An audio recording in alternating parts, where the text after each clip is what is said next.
I gás go leor daoine breithnítear thaisteal traenach I Vítneam mar an sóg deirg. Té a colla I gcuid amháin den tír agus dúisigh aithneachan I gceann eile. An bhfuil sé fíor? An bhfuil taisteal traenach I Vítneam chun pórdach?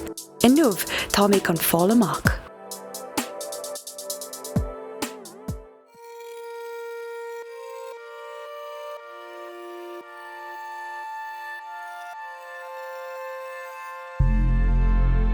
Chap mé cúpla lá ag liganta me cí ag gcathair cosmharga d'Arbh Nha Trang.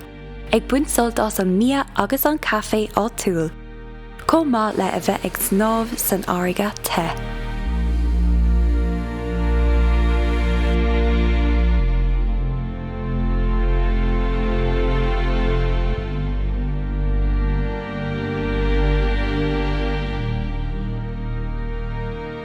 Díomh gach aine agus foilte go dtí an chathair d'Arbh Nha Trang. Tá míad an bharga anseo.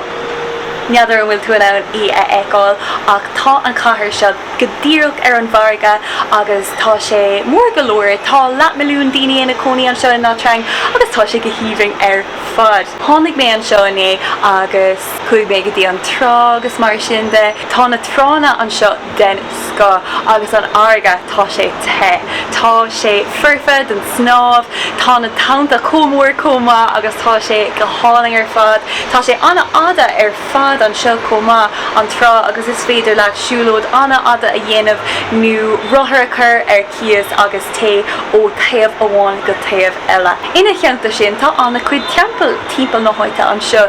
So nó chuig mé féin agus cara amháin atá go an so go dtí na timpeall sin tá ceann budaíoch ann leis an tiúncar tíach sin agus an taobh eile tá timpeall cham ann agus siad sin na daoine a taon ón Cambodia so tá an stíl céine agus an altarach céine ag an timpeall seo ná atá le feiceáil in Angkor Wat in Siem Reap, Cambodia so bhí sé sin anna himúil feid chun é sinna eáil. Tá sé sa múl an seo comá, tá go bhfuil trasmóir an seo ach an fórmhóracha is as an rúis iad. Tá an rúises le feiceáil dach mór gach córatha agus mar sin de Vietmach béle rúises mar sin agus ní raibh sé sin á feiceála gom ins na háisna eile an seo nó na ceantar eile an seo I Vítneam a coolla mé go dagan anna cuid dus na rúiseach an seo consulta bhaint as an aimseir áling agus an grian for réir níl an grian ann a nuamh agus bhí sé ag sealabáistí a nuamh ach inné bhí sé go híomhing fad. So tá mé féin agus mu cara an seo ag marga na hithe an seo in Nha Trang agus tá sé go híomhing fad, tá sé anna go nóholtá na chuid siúil an seo agus hena féad ceaníimar péir bríste. So ach tá sé gohúntaach tá sé anna spríúil chun é seo a dhéanamh agus inis tá míad chun bia aáil.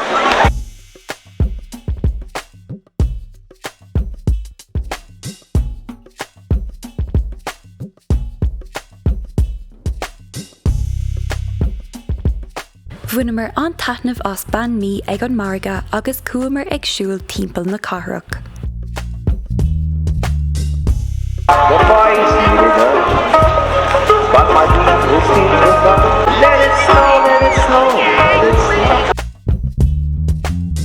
Dar nóig bhí an snámh ihe a bheith gom ribh an labba comá.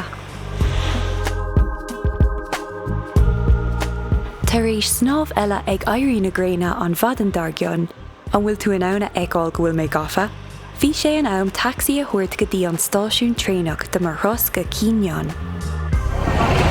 Inúmh tá mé an seo is stáisiún traenach in Nha Trang. Ga sin an focail Vietnamese I gcóir stáisiún traenach cosúla gar an Français. Sa Frankíis so sin samúil ach tá mé ag dul inis go áit nach bhfuil anna cuid trasóirí níl mór an trasóirí ann ní ceappa maríon nós Quy Nhon ceappa an tanimitá tá sé an trá comá agus tá mé ag tógáil an train den céad uair anseo I Vítneam tarlumm.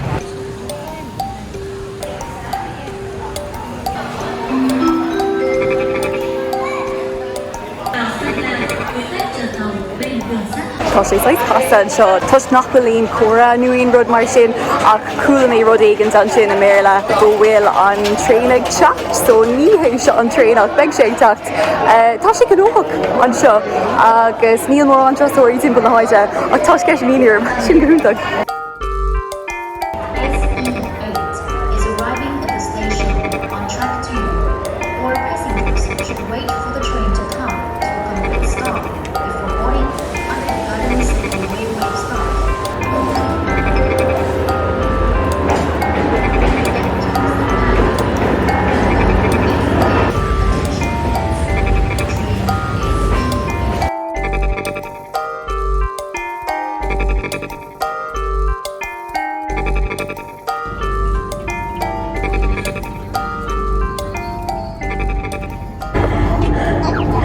Ceir tá seo sa múl seo an méid bátá gom ní féidir lom má cean chuir suas tá sé an a bheag an seo tá sé leba I seach sa siúna beag seo aon do trí car chuig sé agus tá sé ar an bar dar nóir bhí sé cosúla ach líocht chun techt an seo agus tá seo sa múl ar leis tá ar ACO ach ní tú go mé mé déanamh é seo ríis.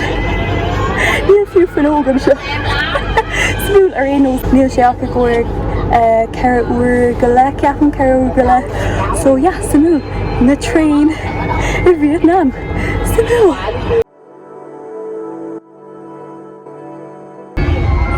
Seo an dara rang coma tá tú ag smíanamh cad é an scéal beidir sa céad rang nílach ceire laba arnach an seo tá sé agus tá pilúir agus blancéad a gom coma ach ní féidir lom sí suas mar seo so is do go mé mé colla í bhá.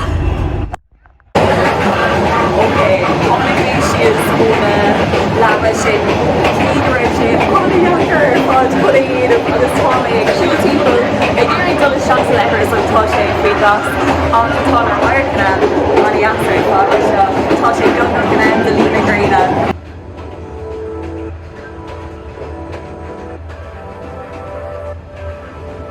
Agus mé ag fearra ar an dahan ag dul thart ag lína gréine, hiag mé cénach raibh maithaí tréanach rógalánta ar Arbh is cínta gur bé an Taisteal tréanach ceantas na bailí is fearr chun Vítneam a fheiceáil. Déag mé ar na páirceanna bríomhar a glasa, na sléite, na páirceanna ríise agus búil uisce.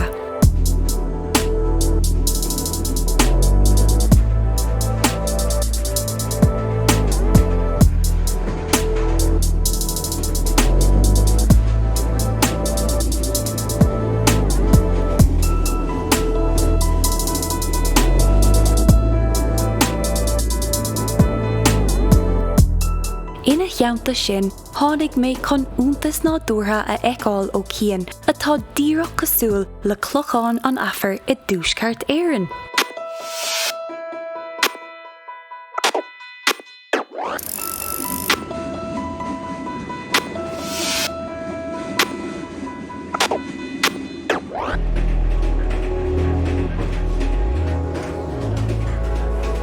Agus an grian ina lí grap mé arás go dtí a laba ord agus cuaig mé a chola. Ach go tobann tháinig ceol ar lasa as calaran na tréanach.